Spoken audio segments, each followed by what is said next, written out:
mga ka-landscape, good morning and good afternoon po sa inyong lahat dyan. Ayan, for today's video mga ka-landscape, meron sa inyo ako uli na i-share mga ka-landscape na halaman na paugatin natin na cuttings lang po siya. Ito po yung halaman na Mexican Pitonia. Ayan, ito po siya mga ka-landscape. Ang bulaklak po nito kulay violet. Ngayon magpuputol lang po tayo ng ating paugatin. Ayan, sige po mga ka-landscape, kasi magpuputol muna tayo ng Mexican Pitonia na halaman. Ayan, magpuputol muna tayo mga ka-landscape.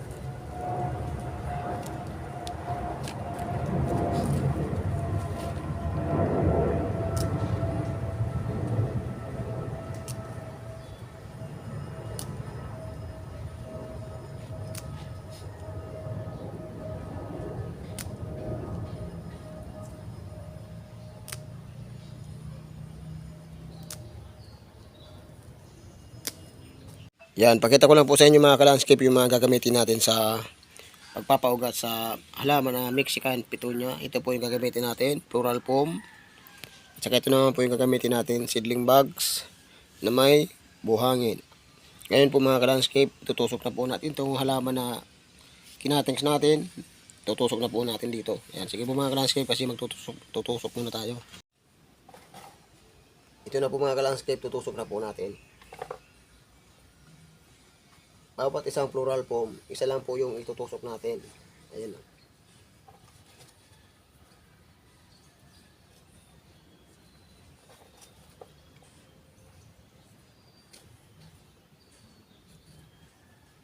Madali lang po ito mga ka-landscape magkaugat. 15 days lang ito, may ugat na to.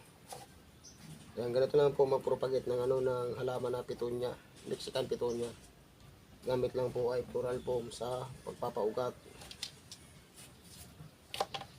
Ganito lang po mga ka-landscape ang gawin.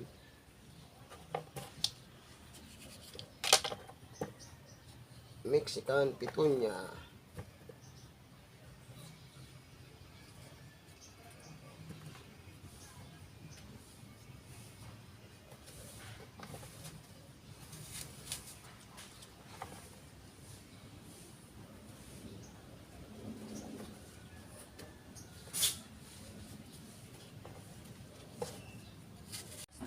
Ito na po mga ka-landscape, tapos na po tayo. Ngayon po, lalagyan na po natin dito sa seedling bags na may buhangin.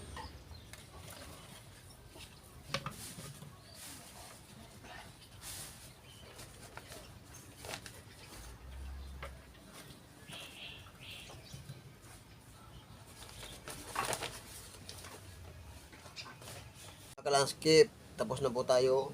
Nilagay na po natin sa seedling bags. Ngayon po mga ka-landscape, papakita ko na po sa inyo yung may ugat na ganito rin po yung ginawa natin. Ayan, papakita ko na po sa inyo mga ka-landscape yung may ugat na. Ito na po mga ka-landscape yung pinaugat natin na halaman na Mexican Pitonia. Ayan, pakita ko na po sa inyo mga ka-landscape. Ano lang po ito mga ka-landscape, 15 days pa lang po, may ugat na po siya. Ayan, ngayon po ipapakita ko na po sa inyo.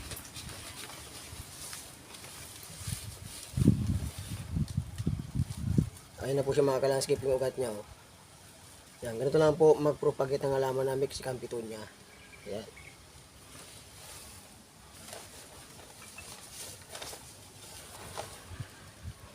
Ayan mga ka-landscape po. Ayan na po yung ugat niya. Oh. Ganito lang po magpropagate ng halaman na Mexican Pitonia. Gamit lang po ay plural foam. Ayan, sa lahat ng mga viewers ko, sa mga subscribers ko, maraming salamat po sa inyo lahat. Ayan. Sana mayroon po kayong matutunan kung paano magpaugat ng iba-ibang klaseng halaman. Ayan. Bali, sinishare ko rin po sa inyong lahat. Ayan, maraming salamat po.